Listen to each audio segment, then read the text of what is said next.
Meghan Markle's Christmas past, handing out turkeys on Skid Row, tucking into Whoppers at Burger King and watching sports in an Irish pub, is a far cry from how she'll celebrate at Sandrina. When Meghan Markle sits down with the rest of the royal family for their traditional Christmas dinner this year, it will be a stark contrast to her previous holiday spent in the U.S.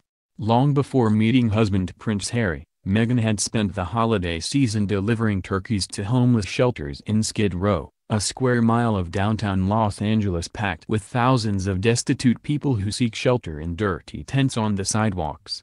Skid Row is known for its high crime rate and, come nightfall, up to 10,000 homeless people, many with drug, alcohol and mental health problems, will congregate in the impoverished neighborhood.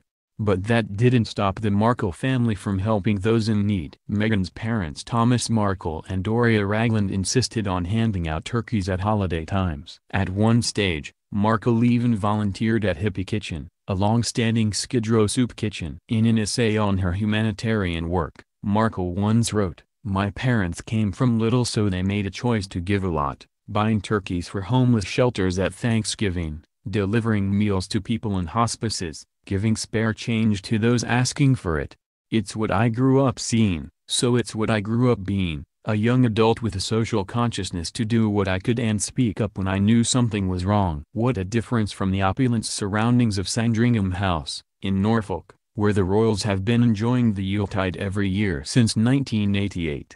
When the Queen and her relatives open presents on Christmas Eve, Markle, 37, will be able to tell her new family the story behind one of her father's first gifts, which made her proud of growing up in a mixed-race household. Thomas is white, Doria black.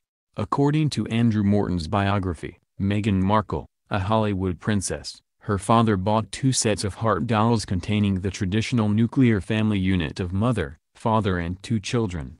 He bought one with black dolls, one with white, and mixed them together to represent Meghan's own family. Then he wrapped them in sparkly Christmas paper and placed the box under the tree, Morton writes. While the Duchess has been praised for her past and present charity work, it's also been noted that she has a sense of entitlement, and it's not a recently acquired trait.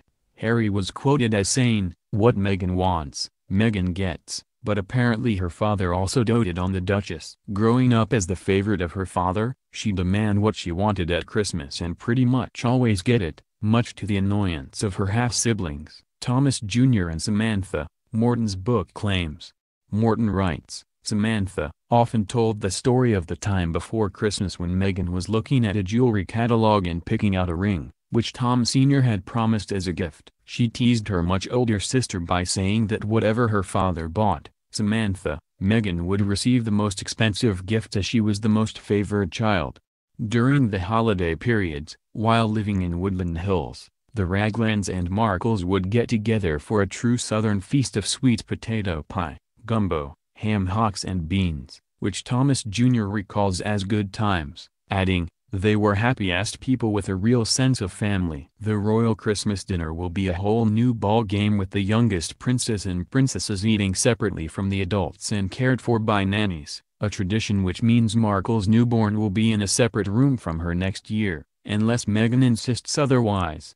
According to former chef Darren McGrady, who has cooked 9 Christmas dinners for the royals, their food palates aren't the most adventurous, saying, "They're actually boring when it comes to festivities.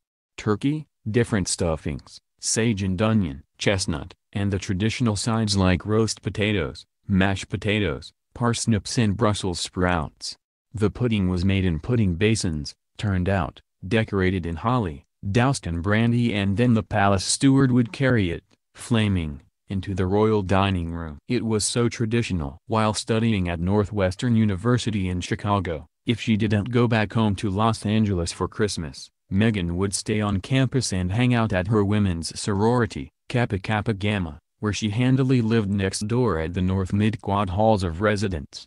Markle credits the nearby 24-hour Burger King for keeping her going during these times, as well as the Mexican food chain Chipotle, just across the road. She had said in a blog post years ago that little girls dream of being princesses, but they must have been almost impossible to envisage as she was tucking into burgers and fries, sitting on hard plastic chairs under the stark bright lights. After landing the part of Rachel Zane in Suits, she started dating film producer and first husband Trevor Engelson, and would spend her weeks commuting between Los Angeles and filming in Toronto. Special events like Christmas and Thanksgiving would be split between her new beau and the cast, who would party together in Toronto, with Meghan bringing her Vitamix super blender to whip up soups and cocktails for the group, according to Morton. When back in LA for Christmas with Engelson, 42, she'd be watching sports in the dive bars, near their two-bedroom, one-bath bungalow in West Hollywood, behind Sunset Strip. It's believed the couple met in a dive bar and, after Meghan was introduced to basketball by her ex-boyfriend Steve Lepore in college, Engelson and Markle would frequent drinking spots such as the legendary Irish sports pub, Rock and Riley's, virtually on the corner of their home street. As seen in our photos, the Sawdust and Spittoons taprooms aren't dissimilar to the British pubs Harry, 34, used to visit in his mischievous teenage and 20-something years. When Meghan eventually met her English prince, apparently on a blind date at the trendy Soho farmhouse, the pair celebrated Christmas prematurely in 2016. Due to royal protocol, they had no hope of spending the actual day together, so had a week at Nottingham Cottage and Kensington Palace. During early December, they bought a tree at Pines and Needles, in Battersea, South London, and staff even gave the smitten pair a branch of mistletoe for good luck. Morton goes on to tell the story. For the most part they managed to elude the watchful paparazzi, the couple wearing matching blue beanie hats to obscure their faces. They walked through the theater district, where they saw the slapstick comedy Peter Pan Goes Wrong, and sometime later the brilliant staged The Curious Incident of the Dog in the Nighttime, based on Mark Haddon's novel.